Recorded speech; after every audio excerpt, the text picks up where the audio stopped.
want something out of life, if you want to change yourself, if you want to acquire something, if there's some goal that you want to reach, that is really not easy as some people will make us feel.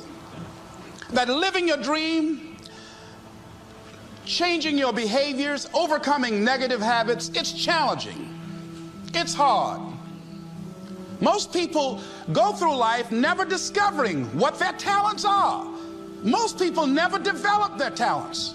They have skills and abilities, but if you don't nurture them, if you don't develop them, they will never serve you. Your gifts can take you many places if you develop your gifts. Most of us don't like to do those things that come easy to us. I've always loved to talk to people. I decided, taking this advice, to develop my skills as a speaker. And my gift has developed and it's taken me many places. You have something that you brought to the universe, and that if you decide that my life deserves my developing this, what I do well, and becoming the best at it, and mastering myself, and seeing what I have within me, if you decide to drop your buckets where you are and develop your gifts, I grant you, you'll never ever be without. I grant you that your gifts will take you places that will literally amaze you. I grant you that if you begin to work to develop your gifts, you'll develop a strong sense of happiness. You'll get a larger vision of yourself, because part of beginning to get a larger vision of yourself, all of us need some area of our lives where we can have a feeling of competence. That people know when they think about this area, that's something you do. That you eat and sleep that, and that you do that, and people know it, and you know it, and you know that you know this. If you don't know anything else, you know this. Can you tell I know what I'm doing? Oh, hello. You know this. So you've got to work on it. When other folk are having a good time, you've got to have the strength of character to concentrate, to read, to digest information. If you decide in any particular area that you're concerned about to make a conscious, deliberate, determined effort to read one book a month in that area, in 5 years you'll be among the top 5% experts in the world. I read a minimum of 2 books a week. The average American reads only 1 book a year. If you decide that area that you love, that you are going to master that particular area, in this era of accelerated change, overwhelming complexity, and tremendous competition, as you begin to develop and expand your skills and your talents and your vision of yourself, you will always be in control of your destiny. The next thing is, whatever it is that you want to do, you want to do it massively. I have a friend who was telling me that his sales were down. I said, well, how many phone calls you make a day? He said, 25. I said, double them. Make 50 or 75 or 100. He said, oh man, that's just too much. What do you mean too much? You behind on your bills? You're talking about too much? You know one way to get back on your feet real quick is to miss 2 car payments? You talking about you're tired? There's no competition out here. Decide that you're going to push yourself. Most people won't do that. Most people give up on themselves easily. You know the human spirit is powerful. There's nothing as powerful. It's hard to kill the human spirit. They asked Benjamin Disraeli, a man who became the head of a country at a time when Jews were not allowed out after 10 o'clock. They said, how did you do it? How do you achieve it against such great odds? He said, nothing can resist the will of a people that will stake even their existence on the extent of their purpose for good. That when you have a made-up mind, when you decide that you want to do something, I was reading something the other day, he said, the power to hold on in spite of everything, the power to endure, this is the winner's quality. The hunger, the ability to face defeat again and again without giving up. This is a winner's quality. You have that quality within you.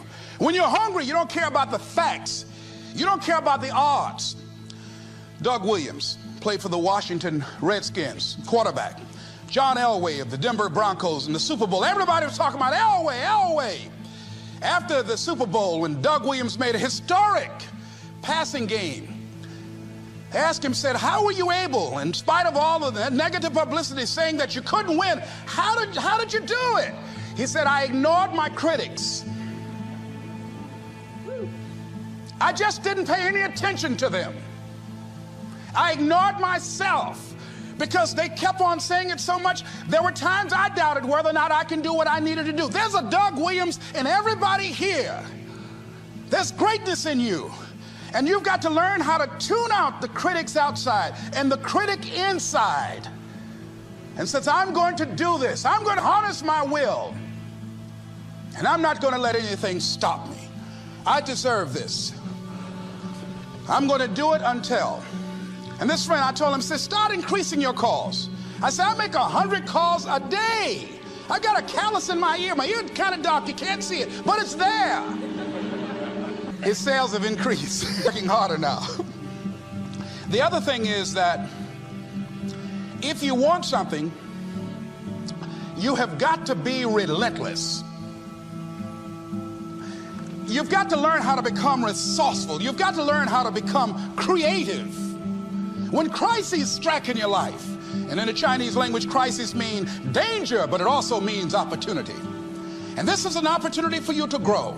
And you've got to be so relentless, regardless of what comes down the pike, that you're always looking for a way to get over, always looking for a way that you can break through, always looking for a way that you can win, always looking for a way that you can strike a telling blow.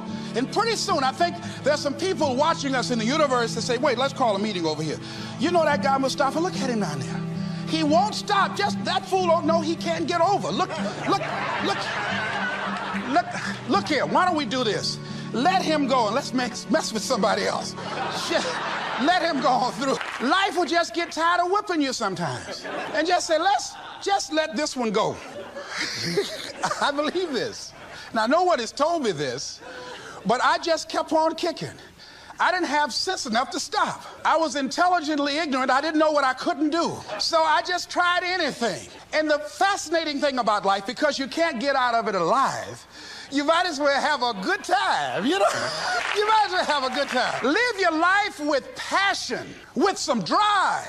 I was giving a seminar the other day, and I mentioned that I was going to do some training in August with some young teenagers and take about 100 away to a 2 or 3 day camp and wipe them out. Been working on this. So after the speech, one of the parents walked up to me and said, Mr. Brown, I'd like for you to do something for my son. He's not motivated. I said, I wonder why. I wonder what's wrong with him. He had no fire whatsoever. See, what you do speak so loudly, folk can't hear what you're saying. And so if you don't have any fire, you know, you've got to watch the people, the relationships that you develop. Have people of kindred mindsets. If you're around folk who are dead and negative all the time, they will affect you.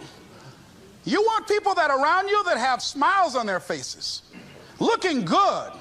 I was telling a group last week, Abraham Lincoln refused to hire a guy because of his face.